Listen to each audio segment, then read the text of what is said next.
오늘 우리에게 주시는 하나님의 말씀은 요한복음 15장 5절의 말씀입니다.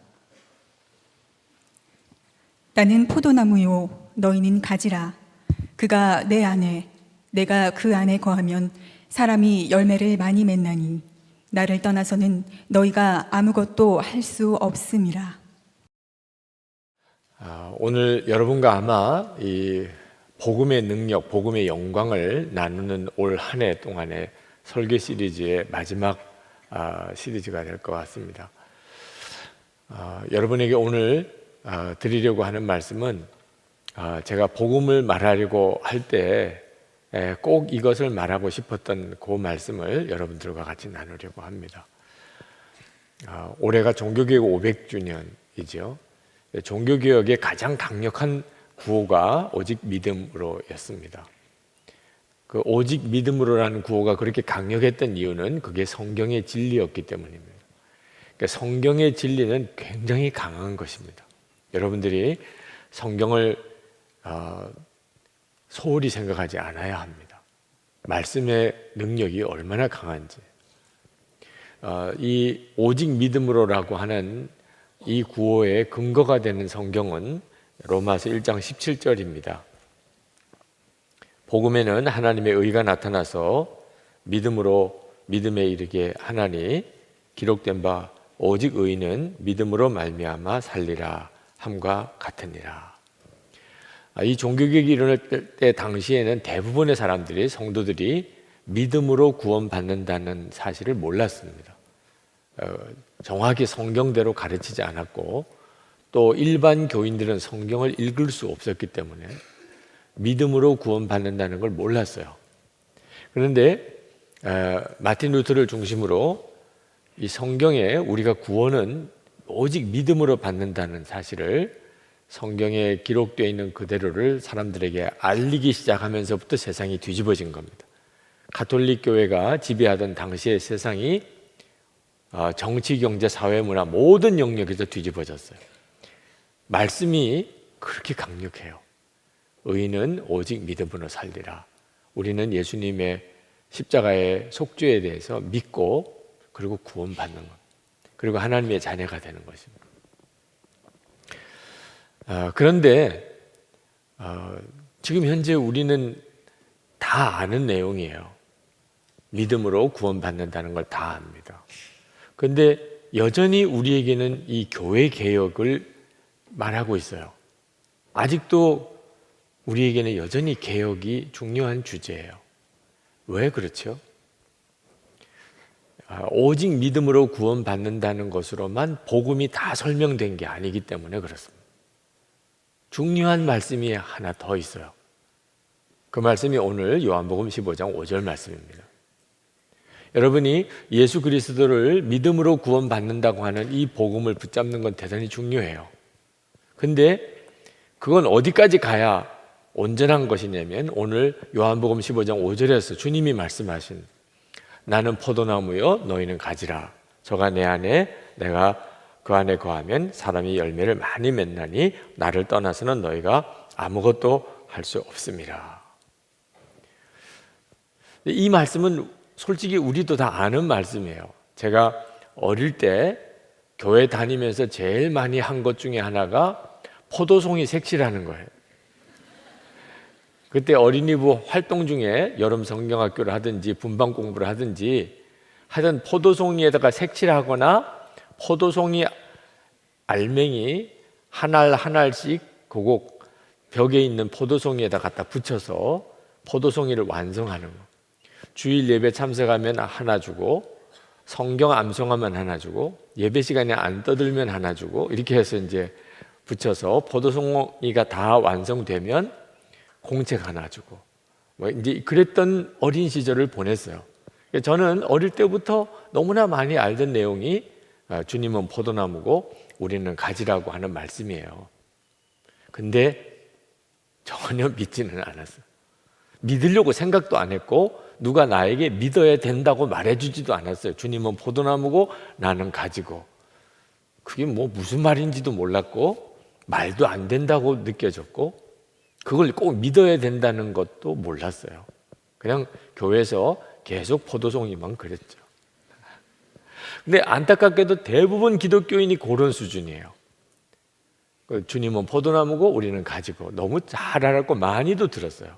근데 실제로 예수님이 포도나무고 내가 가지가 되어야 한다는 사실에 대해서는 진지하지가 않아요. 그렇지 못한 것에 대해서 안타깝지도 않아요. 그래야 된다고 누가 명확하게 가르쳐 주지도 않았어요. 그냥 교회 다니면 예수 믿는 건 줄로 그렇게 생각했어요. 세례 받으면 예수 믿는 건 줄로 그렇게 여겼어요. 의인은 믿음으로 말미암아 살리라 그랬는데, 믿음으로 말미암아 사는 것까지 가야 이게 믿음이에요.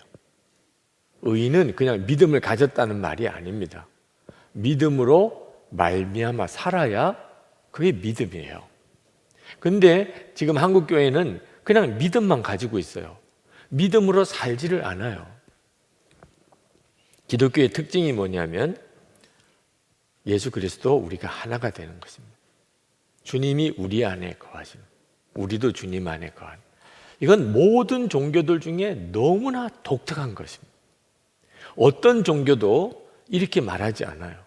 마호멧이 무슬림들 안에 있고, 무슬림은 마호멧 안에 있고, 부처가 불교도들 안에 있고, 불교도들이 부처 안에 있고, 공자가 유림들 안에 있고, 유림들이 공자 안에 있고, 이렇게 말 안 합니다. 그런데 우리 기독교는요, 너무나 분명하게 주님은 내 안에 거하십니다. 예수님과 나는 하나라고 그렇게 고백해요. 이 사실을 우리가 진짜 믿고 그대로 살게 될 때 종교개혁이 완성된다고 저는 믿어요. 한국교회 개혁은 이 믿음을 우리가 진짜 가질 때, 우리가 예수님 안에 있고 예수님은 우리 안에 거하시는 것을 정말 믿을 때 개인적인 삶의 신앙에 완전한 변혁이 일어나고, 그렇게 모인 교회 공동체가 세상을 뒤집는 교회가 돼요. 속죄의 복음을 아는 것이 믿음은 아닙니다. 믿음은 사라져야 돼요. 그냥 안다는 것만 가지고 믿음으로 사라지는 게 아닙니다. 모세가 하나님의 얼굴을 보고 싶었던 적이 있었습니다. 그래서 하나님께 감히 하나님 좀 보여주세요.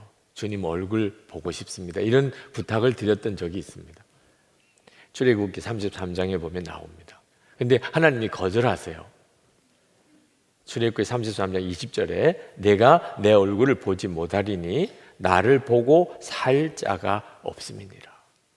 그러니까 하나님의 얼굴을 보고는 살 수 있는 사람이 없으니까 하나님이 안 된다는 거예요. 근데 하나님이, 모세가 하도 간절히 이렇게 부탁을 하니까 하나님이, 그러면 내가 내 등만 보여줄게.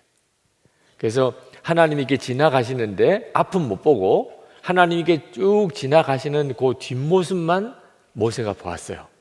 그게 출애굽기 33장에 나옵니다. 그게 호렙산에서 이제 모세가 하나님을 뵙게 된 그 사건이에요.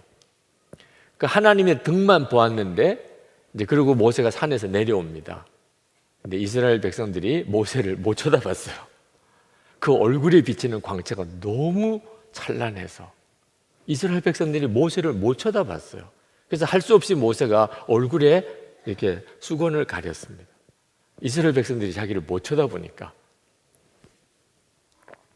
하나님의 등만 이렇게 보아도 그럴 정도가 돼요. 그 모세가 지금 요한복음 15장 5절 말씀, 주님은 포도나무 우리는 가지고 우리가 주님 안에, 주님이 우리 안에 거하신다는 이 말씀을 들으면 어떤 반응을 보일까요? 펄쩍펄쩍 뛰면서, 야, 너희들 이게 무슨 말인 줄 알아? 내가 그렇게 원했던 거 하나님이 허락해 주지 않았던 그거야. 아니, 하나님이 너희들 안에 거하신다. 너 이게 무슨 말인지 정말 이해하고 있는 거야? 아니, 진짜 하나님이 너희 안에 거하시면, 얼굴도 나는 못 봤는데, 그러면 뭐가 걱정이야? 뭐가 두려워? 너희들 정말 무엇 때문에 기뻐하는 거야? 너희들 무엇 때문에 놀라는 거야? 진짜 놀랄 게 이거잖아. 하나님이 너희 안에 계신다고. 아마 모세는 너무 흥분해가지고 어떻게 말을 제대로 못할 정도일 거예요. 너희들이 지금 이런 복을 받고 있어. 오늘 총회 때 제가 비전 선포를 해야 되는 순서가 있는데 지금 할게요. 네, 지금 저는 우리 젊은이 교회가 정말 예수님 안에 거하고 예수님이 그 안에 거하는 젊은이들을 세워내는 것. 지금 이 시대에 크리스천이라고 하는 청년들 그냥 속주의 믿음 가지고 있는 정도가 아니고 그가 정말 예수님 안에 거하고 예수님은 그 안에 거하는 그런 젊은이들을 세워내는 교회. 이게 젊은이 교회의 비전이어야 합니다. 그거 하나를 목표를 가지고 여러분들이 교회를 세워보세요. 여러분 자신도 함께하는 여러분 같은 우리 젊은이 교회 지체들 다 우리가 주님 안에 거하고 주님이 우리 안에 거하시는 바로 그 사람이 되자. 여러분 지구에서 태양까지 거리가 1억 5천만 킬로미터가 된다고 그래요.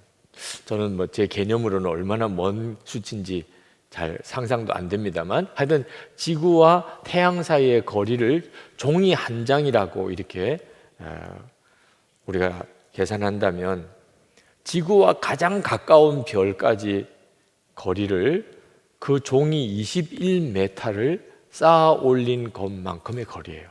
지구에서 제일 가까운 별까지의 거리가. 정말 상상이 안 될 정도죠. 은하계의 지름을 지구와 태양까지의 거리에 그걸 종이 한 장이라고 한다면 그 종이를 480km쯤 쌓아 놓은 거리예요. 이건 뭐 계산이 안 된다는 뜻을 말하는 거죠. 네. 그런 은하계가 지금 이 전 우주에 헤아릴 수 없이 많아요. 몇 개인지 계산도 못해요. 공중의 먼지나 바닷가의 모래알 그 셀 수 없는 정도죠. 그 정도로 이 우주는 광대해요.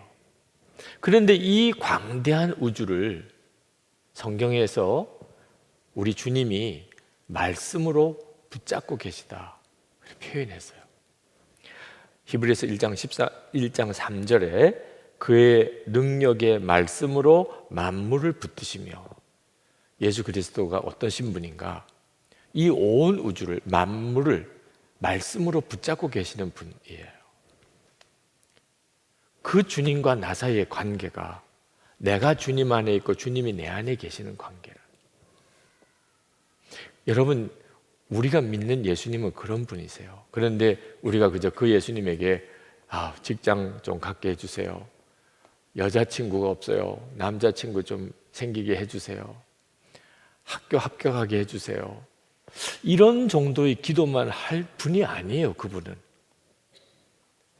예수님은 우리의 종으로 오신 게 아닙니다. 우리를 그냥 도와주려고 그저 매일매일 좀 기쁜 일도 좀 생기고 답답한 것도 풀어주고 그러려고 우리에게 오신 분이 아니에요. 그분은 이 만물을 말씀 하나로 붙잡고 계시는 분이에요. 그런데 그분이 우리에게 오셔서 우리 안에 거하시고 우리는 주님 안에 거하시겠다고 해주신 거예요. 이게 복음이에요. 복음.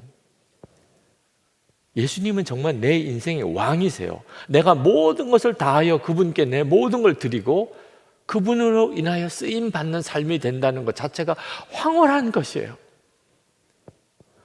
여러분 스스로의 개인적인 문제 때문에 좌절도 있고 답답함도 있고 안타까움도 있고 뭔가 장벽에 딱 부딪혀 있는 느낌도 있겠지만 우리 주님은 여러분들을 정말 구원해 주신 분이에요. 그 모든 것에서.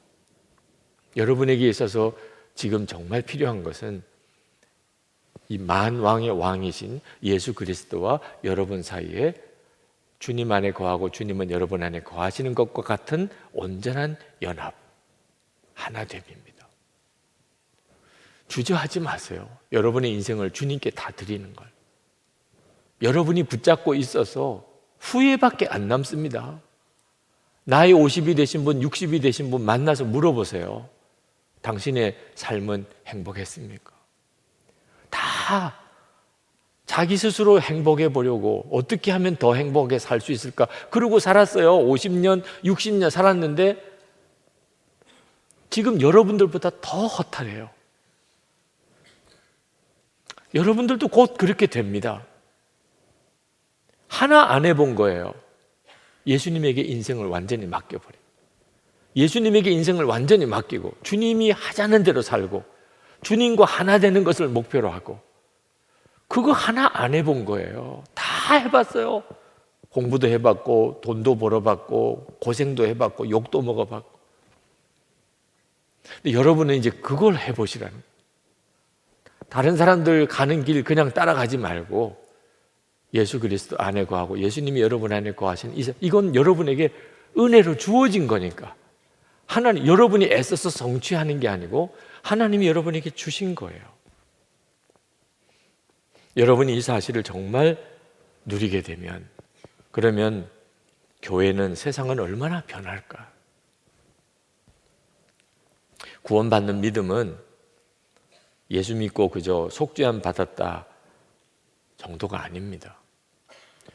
예수님과 함께 십자가에 죽고 이제 예수님으로 사는 거예요. 갈라디아서 2장 20절에 이제는 내가 사는 것 아니요 오직 내 안에 그리스도께서 사시는 것이라. 이제 내가 육체 가운데 사는 것은 나를 사랑하사 나를 위하여 자기 자신을 버리신 하나님의 아들을 믿는 믿음 안에서 사는 것이라. 내가 이제 사는 것은 나를 위해서 자기 목숨을 버리신 하나님의 아들 예수 그리스도를 믿는 믿음 안에서 사는 거야. 내 인생을 아주 딱 정리해버렸어요. 나는 이미 예수님과 함께 죽었고 이제 예수님으로 사는 거야. 뭐 그거 어떻게 사는 거지? 그건 이제부터 여러분들이 하나하나 훈련 받아가며 배워가며 또 믿음의 실험을 해가며 여러분 해봐요. 오늘 다윗 공동체로 올라가는 우리 자매님 믿음의 실험이, 내가 더 믿음이 더 잘할 수 있게 되는, 실패가 없다고 고백한 것은 정말 탁월하다고 생각해요. 이게 바로 지금 여러분 청년의 때에 필요한 거예요. 젊은이 때 해볼 일이에요. 결혼하고 나면 그러면 믿음의 실험하기가 훨씬 어려워집니다. 직장 없는 사람 지금이 쉬워요. 믿음의 실험이. 직장 들어가면 훨씬 어려워집니다. 여건이 어렵고 아무것도 할 수 없고 그때가 믿음의 실험이 오히려 쉬워요. 믿음은 훈련 받아야 돼요. 저절로 사라지는 거 아닙니다. 주님의 전도 계획이라는 책을 쓴 로버트 쿨만이 사막에 기차를 타고 이렇게 가고 있었는데 모두들 그 뜨거운 사막 햇볕이 싫어서 기차 다 커튼으로 창문을 가리고 있었는데 한 사람이 그 커튼 바깥을 이렇게 보면서 너무 좋아하더래. 그 뭐 사막에 뭐 볼 게 있다고 저렇게 좋아하나? 사람들이 물어봤어요. 아니 이 황량한 사막을 보면 뭐가 그렇게 좋습니까? 그랬더니 그분이 하는 이야기가, 저는 수리 사업을 하는 사람, 그러니까 물길을 이렇게 끌어들이는 그런 대형 공사를 하는 그 사업을 하는 사람인데, 자기가 보니까 이 뜨거운 태양에 물만 공급되면 이 곳은 정말 말할 수 없는 그런 엄청난 수확을 거두는 농장이 된다. 이 좋은 태양 그리고 물만 있다면 이 사막은 말할 수 없는 그런 정말 농장이 될 것이라. 그걸 생각하니까 자기로서는 이 사막이 너무 좋다는 거예요. 여러분, 여러분의 인생이 사막 같습니까? 물이 있으면 돼요. 생수의 근원이신 예수 그리스도. 그러니까 예수 그리스도와 연합하는 사람은 그러면 사막 같은 삶이 문제가 되지 않아요. 오히려 거기서부터 하나님의 영광이 나타납니다.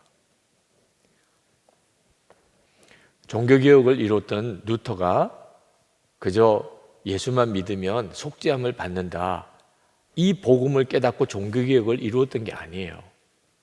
루터는 하나님이 자기와 함께 계시는 것을 알았어요. 그게 실제적인 힘이에요. 종교개혁을 이룰 수 있었던 힘은 함께 하시는 하나님을 알았던 거예요. 그가 브롬스 제국의회에서 아주 서슬퍼른 종교재판을 받습니다. 끝까지 추기경이 이 루터가 자기가 주장했던 걸 포기하게 만들려고 애를 썼는데 루터가 마지막에 단호하게 외칩니다. 여기 내가 서 있습니다. 나는 달리 할 수 없습니다. 하나님이여 나를 도우소서. 그때 당시의 종교재판은 지금 우리가 상상할 수 있는 정도가 아닙니다. 그 살벌하고 그리고 긴장된 그 순간에 마틴 루터가 그렇게 말할 수 있었던 것은 하나님을 진짜 믿을 수 있었으니까 그렇게 한 거예요. 하나님이 나와 지금 함께 계신다는 게 정말 믿어지니까 그는 그 종교개혁을 이뤄낼 수 있었어요. 이 믿어지는 역사, 이게 믿음의 실험의 목표예요. 지금은 그저 하나님이 계시다고 그렇게 그냥 믿는 정도. 근데 어려운 상황에 딱 부딪혀 보면 그만 잊어버려요, 하나님. 뭐 아주 유혹이 오면 또 하나님 잊어버려요. 이건 아직 진짜 믿음 아닙니다. 어려움이 와도 유혹이 와도 어떤 문제가 내 눈앞에 와도 하나님이 함께 계시는 것이 믿어지는 것. 믿어지면 끝이에요. 믿어지면 주님이 나와 함께 계시는 게 믿어지는, 내가 주님 안에 있고 주님이 내 안에 계시고 주님이 지금 나와 한 몸인 게 믿어져요. 그러면 주님이 이끄시는 삶을 삽니다. 그리고 주님이 글을 쓰시게 되는 거예요. 여러분이 이 사실을 정말 누려야 돼요. 오늘도 여러분들에게 이 말씀이 그냥 지식으로만 끝나지 않기를 원해요. 알고 있는 내용을 그저 또 한 번 듣는 거, 그게 아니고 실제로 그 믿음대로 살아보는 거예요. 어느 전도사님 딸을 며칠 집회가 있어서 시골에 있는 외할머니에게 맡겼습니다. 집에 강아지들도 있고 하니까 딸이 처음에는 굉장히 좋아하더래요. 근데 며칠 못 가서 이제 할머니 말을 안 듣고 할머니 막 힘들게 했습니다. 그래서 할머니가 몇 번 혼을 냈어요. 혼이 날 때는 아주 시무룩하게 있더니 몇 초도 안 돼서 막 아무 일이 없었던 것처럼 또 할머니한테 몸을 비비고 친근하게 막 장난을 치는 겁니다. 할머니가 어이가 없었어요. 그래서 그 아이에게 이렇게 말했습니다. 넌 어쩌면 혼나고도 이렇게 아무 일 없다는 듯이 할미에게 안기니? 그랬더니 그 손녀가 하는 이야기가, 자기가 저 강아지를 보니까 내가 때리고 막 혼내고 그래도 계속 꼬리치면서 나에게 달려들었잖아. 내가 할머니 강아지잖아. 그러니까 그 할머니가 어떻게 못하겠더래, 그 다음부터는. 그래가지고 빨리 데려가라고. 야, 나 도무지 어떻게 못하겠다, 빨리 데려가라, 얘 좀 데려가라. 그렇게 전화를 했었노라고 그래요. 여러분, 우리가 진짜 예수님이 내 안에 계시고 내가 예수님 안에 있다는 것이 하나님이 십자가에서 허락하신 은혜예요.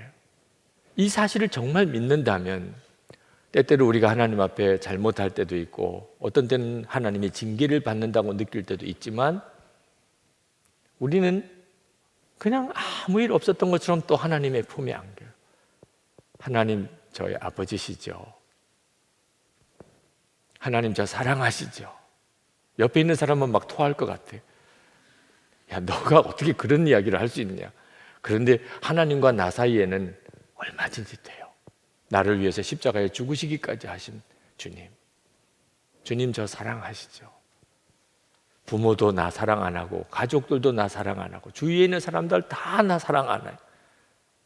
그래도 여러분, 하나님은 나 사랑하세요. 십자가 하죠. 이걸 진짜 믿고 그걸 고백하는 거예요. 하나님, 나 정말 사랑하시죠. 여기 있는 사람 중에 나를 제일 사랑하시죠. 물론 그걸 사람들 듣게 이야기하면 왕따 될 가능성도 많지만 마음으로는 진심이에요. 이게 믿어져야 돼요. 이게 믿음으로 사는 거거든요. 예수전도단의 플로이드 맥클랑 선교사가 남아프리카 공화국 어느 마을을 이렇게 찾았다가 10대 소녀 하나가 상담을 하겠다고 왔어요. 그래서 말을 해보라 그랬더니 뭐라고 우물우물 이야기를 하는데 못 알아듣겠어요. 무슨 말을 도대체 하면서 상담을 하겠다는 건지. 그래서 맥클랑 선교사가 그 소녀의 눈을 바라보면서